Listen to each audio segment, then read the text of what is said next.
Hello everyone, मेरा नाम मनीष पटेल है और मैं अभी बीएससी फाइनल ईयर फिजिक्स का लेक्चर लेने वाला हूँ। अभी मैं एटॉमिक फ़िज़िक्स स्टार्ट कर रहा हूँ। इसके बाद फिर मॉलिक्यूलर फ़िज़िक्स के बाद न्यूक्लियर फ़िज़िक्स, फिर स्टार्टिंग का पोर्शन क्वांटम मैकेनिक्स वो कंप्लीट करूँगा। फ़िलहाल मैं एटॉमिक फ़िज़िक्स से स्टार्ट कर रहा हूँ।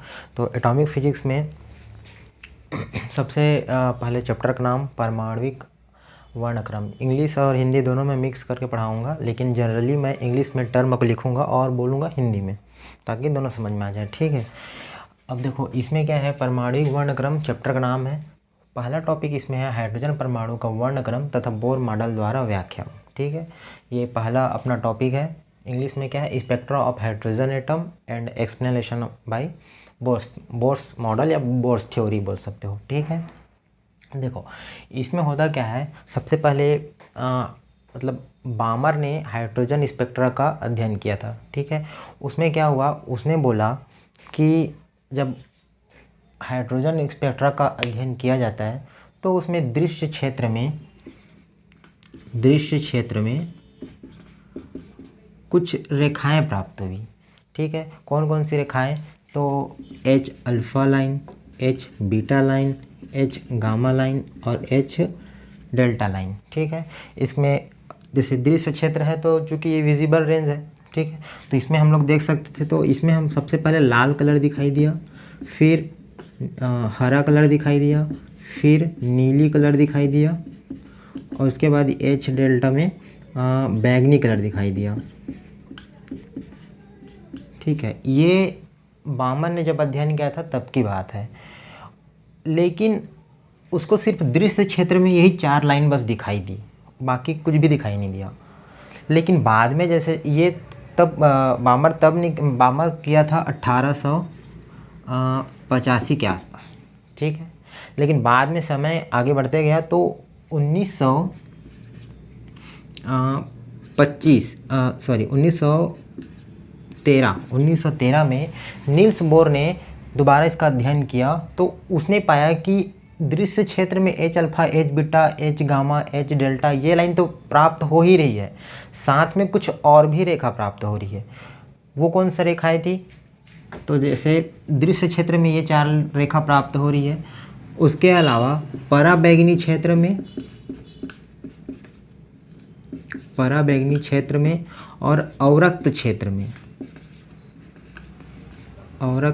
में इसमें भी कुछ रेखाएं प्राप्त हो रही है, जिसका अध्ययन नील्स बोर ने किया। और बाकी उसके बाद इसी के आधार पर ही अपना वो मॉडल प्रस्तुत किया। ठीक है। उसमें 3-4 अभिकल्पनाएं अपना दिखाया था कि ऐसा ऐसा होता है करके। बाकी अभी क्या होगा उसको आगे देखते हैं। तो इसके बाद है बोर मॉडल की अभिकल्पनाएं। ठीक है। इसने अपना 3-4 नियम दिए थे, जो कि अभिकल्पना था, ये कोई प्रायोगिक प्रूफ नहीं था, बस अपने तरफ से अभिकल्पना दे दिया था कि हाँ ऐसा अगर होता है करके। तो क्या क्या था मैं पहले बता देता हूँ। सबसे पहले बात में ये बोला कि देखो बोर मॉडल तब आया था, इससे पहले रदरफोर्ड ने अपना कुछ मॉडल प्रस्तुत कर दिया था, लेकिन वो ज़्यादा कुछ सक्सेसफुल नहीं हुआ था। उसके बाद फिर बोर ने अपना आगे का कार्य किया था। तो रदरफोर्ड ने ये बोला था कि कोई भी एक परमाणु है, उसके सेंटर में नाभिक होता है, बाहरी जो वृत्तीय कक्षाएं होती है उसमें इलेक्ट्रॉन जो है चक्कर लगाता है। ये रदरफोर्ड ने पहले ही बोल दिया था। ठीक है। लेकिन ये नहीं बताया था कि ये बाहर तो चक्कर लगा रहा है, लेकिन कौन से ऑर्बिटल में चक्कर लगा रहा है ये कंफर्म नहीं बताया था, क्योंकि एक नाभिक के बाहर बहुत सारे ऑर्बिटल हो सकते हैं, तो पर्टिकुलर किस कक्षा में वो चक्कर लगा रहा है ये नहीं बताया था। लेकिन बोर ने बोला कि इलेक्ट्रॉन जो है उसी बाहरी कक्षा में चक्कर लगाएगा, जिसके लिए इलेक्ट्रॉन का कोणीय संवेग एंगुलर मोमेंटम h/2 का पूर्ण गुणक होना चाहिए। P5 से लिखो या फिर L से भी लिख सकते हो। तो वो क्या बोला कि उसी बाहरी कक्षा में चक्कर लगाएगा, जिसके लिए इलेक्ट्रॉन का जो कोणीय संवेग है या एंगुलर मोमेंटम है वो h/2 का पूर्ण गुणक होना चाहिए। जहाँ पे n क्या है, यहाँ पे 1, 2, 3, 4 ऐसे कुछ भी मान हो सकता है। ठीक है। इसी को ही n को ही हम लोग क्या बोलते हैं, मुख्य क्वांटम संख्या। या फिर इंग्लिश में क्या बोल सकते हैं इसको, प्रिंसिपल क्वांटम नंबर। ठीक है, प्रिंसिपल क्वांटम नंबर। ठीक है, यहाँ पे जैसे यदि n इक्वल टू 1 हो तो क्या हो जाएगा, l equal to h upon 2 pi. l equal to 2 हो तो क्या हो जाएगा, n इक्वल टू 1 के लिए हो गया, n इक्वल टू 2 के लिए हो जाएगा 2h अपान 2 पाई। तो केवल उन्हीं बाहरी कक्षा में चक्कर लगाया जिनके लिए इसका मान h अपान 2 पाई हो, या फिर 2 इंटू h अपान 2 पाई हो, या फर्दर आगे वैसी। तो ये उसका पहला विकल्पना थी। दूसरा विकल्पना में क्या बोला दूसरा विकल्पना में ये बोला कि जैसे एक परमाणु है, बाहर में बहुत सारे ऊर्जा स्तर होता है। ठीक है, तो एक ऊर्जा स्तर से दूसरे ऊर्जा स्तर में आने के लिए जितना एनर्जी रिलीज़ होगा, ठीक है, या फिर ऐसा बोल सकते हैं, मान लो कोई एक ऊर्जा स्तर En है, एक और ऊर्जा स्तर Ep है, तो दोनों का जो डिफरेंस है, ठीक है, वो किसके बराबर होगा, h न्यू के बराबर होगा। जहाँ h क्या है, प्लांक नियतांक। ठीक है, न्यू क्या है, जो फोटॉन उत्सर्जित हो रहा है या फिर अवशोषित हो रहा है, चूँकि एक मतलब एनर्जी लेवल से दूसरे एनर्जी लेवल में ट्रांसफ़र होगा। ठीक है, ट्रांजिशन होगा इलेक्ट्रॉन का, तो या तो ऊर्जा अवशोषित होगा या तो उत्सर्जित होगा। तो जो न्यू है वो उसी फोटॉन की क्या है, आवृत्ति है। तो वही बोला कि एक ऊर्जा स्तर से दूसरा ऊर्जा स्तर में आने पर उन दोनों का एनर्जी का जो डिफरेंस होगा वो h न्यू के बराबर होगा। ठीक है, ये दूसरा उसका विकल्पना थी। तीसरा विकल्पना में क्या बोला, देखो तीसरा विकल्पना बहुत सिंपल सी बात है। तीसरा विकल्पना में ये बोला कि जैसे एक नाभिक है, नाभिक के बाहरी कक्षाओं में इलेक्ट्रॉन चक्कर लगा रही है, तो चक्कर लगा रही है मतलब जाहिर सी बात है बाहर में क्या है, अभिकेंद्री बल लग रहा है। ठीक है, तो ये अभिकेंद्री बल कैसे लग रहा है, उसको मतलब उसको संतुलित करने के लिए कोई ना कोई तो एनर्जी चाहिए। तो ये जो अभिकेंद्री बल लग रहा है mv²/r, ये जो है नाभिक चूँकि पॉजिटिव, इलेक्ट्रॉन नेगेटिव, एक दूसरे को लोग आकर्षित करेंगे। ठीक है, तो इन दोनों जो आकर्षण बल लग रहा है वो इस अभिकेंद्री बल के बराबर होता है। बोला mv²/r इज इक्वल टू क्या होगा, 1/4πε0 इंटू E²/r²। ये उसका तीसरा विकल्पना था, जहाँ पे r क्या थी, ये थी कक्षा या फिर ऑर्बिटल की त्रिज्या थी। जैसे अपना पहला कक्षा है तो यहाँ से यहाँ तक की दूरी है, ये अपना r रेडियस हो जाएगा। ठीक है, तो ये तीन मुख्यतः नियम दिए गए थे। उसके बाद देखो इसमें ये तो अपना विकल्पना बता दिया गया था, लेकिन इसी के आगे ही ना हम लोग बहुत सारे अलग अलग निकाल सकते हैं। जैसे रेडियस का मान निकाल सकते हैं, एनर्जी का मान निकाल सकते हैं, velocity, angular momentum, frequency, time period, ये सब का वैल्यू हम लोग निकाल सकते हैं। मुख्यतः बीएससी में रेडियस निकाला जाता है और एनर्जी निकाला जाता है और एक वेव नंबर निकाला जाता है। ठीक है, तो आगे उसको देखते हैं। बोर्स मॉडल में जो हम लोग 3 फार्मूला निकाले हैं उसको मैथमेटिकल वर्जन के रूप में किस टिप से लिख सकते हैं। ठीक है, तो सबसे पहला हमारे पास जो कथन था उसमें क्या था, कोई भी एक एनर्जी लेवल से दूसरे एनर्जी लेवल में, आगे पीछे कर सकता हूँ, ये सेकंड नंबर का था लेकिन फार्मूला जस्ट लिखना है। तो En-Ef इक्वल टू क्या हो जाएगा, h न्यू। ठीक है, दूसरा क्या था कि पर्टिकुलर ऑर्बिटल में, तो ये वाला था ना, L इक्वल टू क्या हो जाएगा,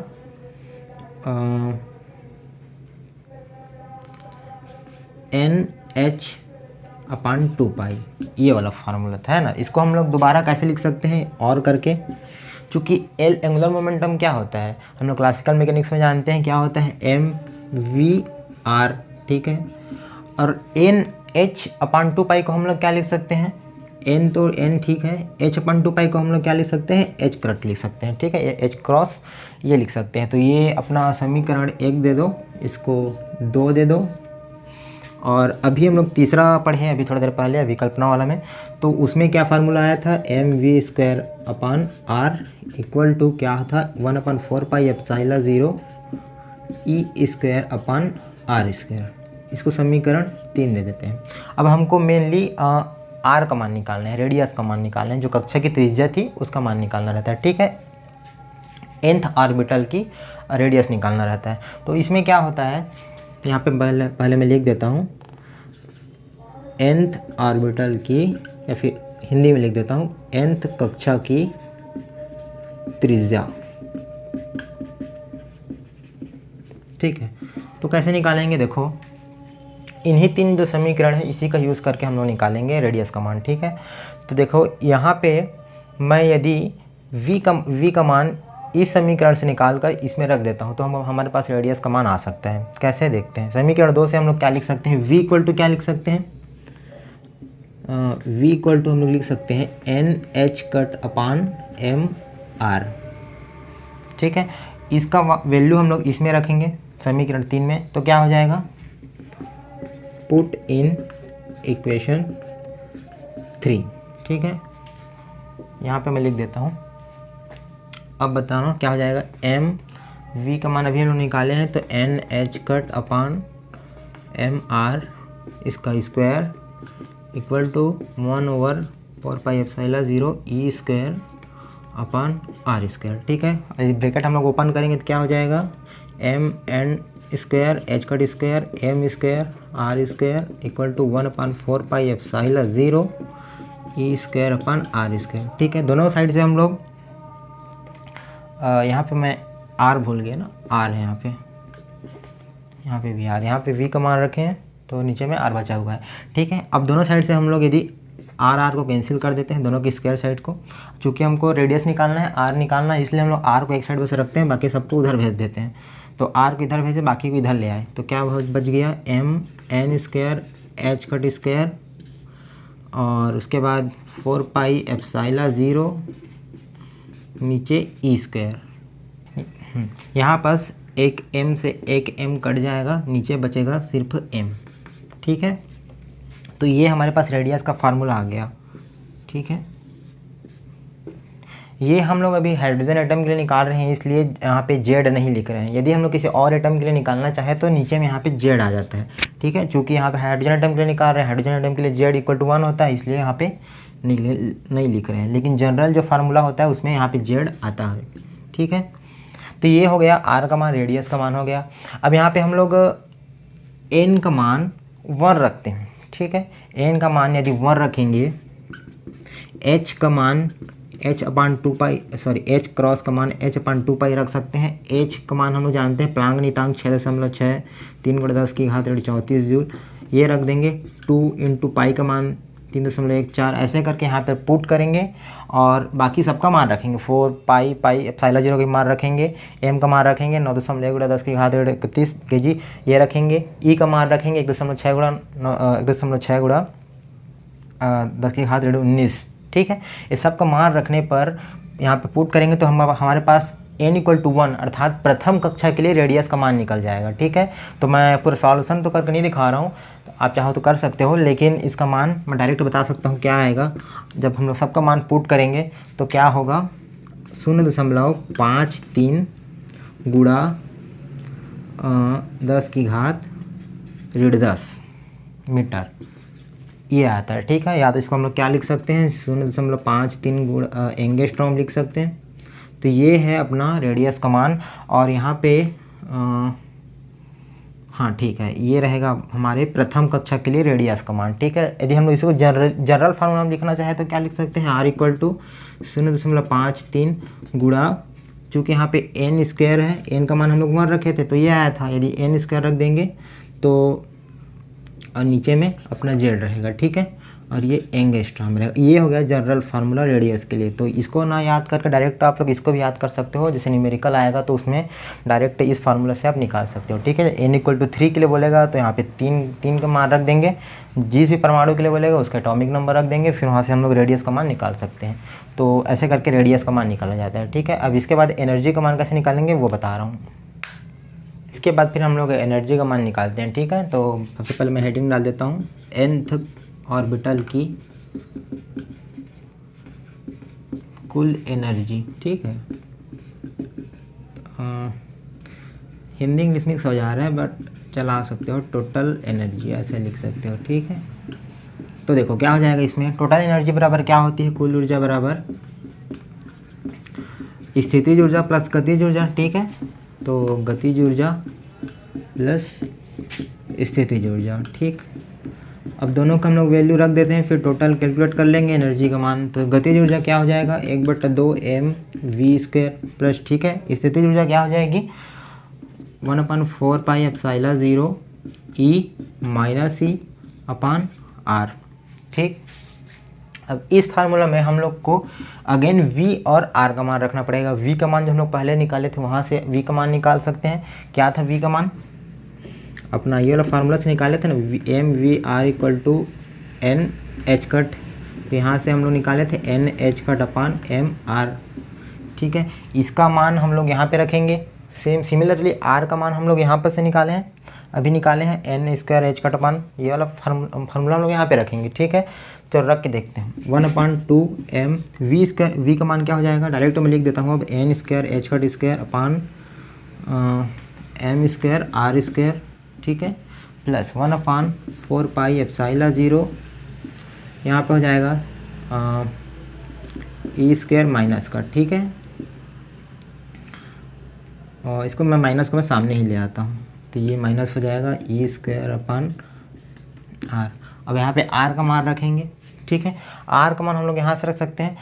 थोड़ा लेंदी कैलकुलेशन होगा, मैं उम्मीद करता हूँ कि आप लोग शायद कर लेंगे कैलकुलेशन। चाहे तो मैं प्रूव करके दिखा सकता हूँ, बट कैलकुलेशन ही है, बस कुछ टर्म कटेंगी, लास्ट में एक फार्मूला आएगा। ठीक है, वो फार्मूला मैं डायरेक्ट लिख देता हूँ। तो ई बराबर क्या हो जाएगा, ई nth टर्म की है तो हम लोग यहाँ पे ई एन लिख देते हैं। ठीक है, वो क्या हो जाएगी, -1/2 एम जेड स्क्वायर ई की पावर 4 अपान 4πε0 ई का square n square h cut square. ठीक है, ये जो है अपना जनरलाइट फार्मूला है। ठीक है, जेड का मान जैसे हाइड्रोजन एटम के लिए 1 रख देंगे तो उसका आ जाएगा, और दूसरे एटम का निकालना है तो वहाँ पे हम लोग जेड का मान रख सकते हैं। ठीक है, तो ये ई एन का मान हो गया। इसी को सिमिलरली यदि हम लोग इसे सबका वैल्यू पुट कर दें, एम का वैल्यू पुट कर दें, जेड का वैल्यू पुट कर दें, ई का वैल्यू पुट कर दें, तो उसका भी एक और थोड़ा शॉर्ट वर्जन में फार्मूला आ जाएगा। वो रहेगा e n equal to -13.6 z square upon n square, ऐसे भी लिख सकते हैं। ठीक है, अब यहाँ पे जिस भी ऑर्बिटल को निकालना है वो ऑर्बिटल का हम एनर्जी निकाल सकते हैं। जैसे मान लो n इक्वल टू 1 है, फर्स्ट ऑर्बिटल के लिए निकालना चाहे तो क्या निकाल सकते हैं, e n equal to -13.6। Hydrogen atom के लिए निकाल रहे हैं तो z इक्वल टू 1 हो जाएगा, और फर्स्ट ऑर्बिटल के लिए निकाल रहे हैं तो n इक्वल टू भी 1 हो जाएगा, तो यहाँ पे तो 1 ही आएगा। ठीक है, तो ये 13.6 ये हो जाएगा अपना हाइड्रोजन एटम के लिए फर्स्ट ऑर्बिटल के लिए एनर्जी। ठीक है, इसी प्रकार सिमिलरली सेकेंड ऑर्बिटल के लिए निकालना रहेगा तो क्या हो जाएगा, यहाँ पे n इक्वल टू 2 रख देंगे, n इक्वल टू 2 रखेंगे तो क्या हो जाएगा, ई n इक्वल टू क्या हो जाएगा, -13.6 इंटू जेड हाइड्रोजन एटम के लिए तो 1 हो जाएगा, और यहाँ पे क्या हो जाएगा 1/4 हो जाएगा। 2 रखेंगे तो 2 दूनी 4 हो जाएगा। उसके बाद इसको डिवाइड करेंगे तो जो भी वैल्यू आएगा वो उसका सेकेंड ऑर्बिटल के लिए एनर्जी हो जाएगा। ठीक है, इसी प्रकार थर्ड के लिए भी निकाल सकते हैं, दूसरे एटम के लिए भी निकाल सकते हैं, चाहे तो मतलब सोडियम वगैरह के लिए भी निकाल सकते हैं। ठीक है, तो ये इस प्रकार से एनर्जी निकाला जाता है। शुरू में रेडियस निकालें, फिर सेकंड में एनर्जी निकालें। इसके बाद एक और टर्म आता है जो वेव नंबर कहलाता है। ठीक है, उसको देखते हैं अभी। तो देखो, इसके बाद तीसरा नंबर के जो पहला तो रेडियस निकाल लिया, दूसरा एनर्जी निकाल लिया, तीसरा नंबर में क्या निकालते हैं, 9वीं कक्षा से 5वीं कक्षा में जब इलेक्ट्रॉन संक्रमण या फिर ट्रांजिशन करता है तो उसके संगत उत्सर्जित स्पेक्ट्रमी रेखाओं की तरंग संख्या कितनी होती है वो कैलकुलेट करना रहता है। तो कैसे कैलकुलेट करते हैं, चूँकि तरंग संख्या को हम लोग या फिर वेव नंबर, इसको वेव नंबर भी बोलते हैं इंग्लिश में, वेव नंबर। ठीक है, तो उसका संख्या निकालने के लिए कैसे करेंगे, चूँकि वेव नंबर को इस सिंबल से दर्शाते हैं। ठीक है, इसका मान क्या हो जाएगा, 1/λ होता है। ठीक, 1/λ को हम लोग क्या लिख सकते हैं, चूँकि हम लोग जानते हैं c बराबर क्या होता है, न्यू लैम्डा होता है। ठीक है, यहाँ से लैम्डा का मान निकालूंगा तो c/न्यू हो जाएगा। ठीक है, तो 1/λ का मान क्या लिख सकता हूँ, c/न्यू, न्यू ऊपर जाएगा। ठीक है, तो न्यू/c में डायरेक्ट लिख सकता हूँ इसका मान। ठीक है, अब चूँकि हम लोग ये तो हम लोग पढ़ के आ रहे हैं, बोर मॉडल पढ़ रहे हैं, तो बोर का तो यूज़ होना चाहिए जो फार्मूला दिया है उसका। तो सेकंड नंबर में हम लोग कौन सा फार्मूला निकाले थे, E n-EP equal to h nu, ये वाला फार्मूला निकाले थे। ठीक है, यहाँ से हम लोग न्यू का मान निकालेंगे तो क्या हो जाएगा, nu equal to E n-EP upon h. ये फार्मूला को हम लोग यहाँ पे रख देते हैं न्यू की जगह में, तो क्या हो जाएगा E n-EP अपॉन एच। नीचे में क्या था, पहले से C था, वो वाला हो गया।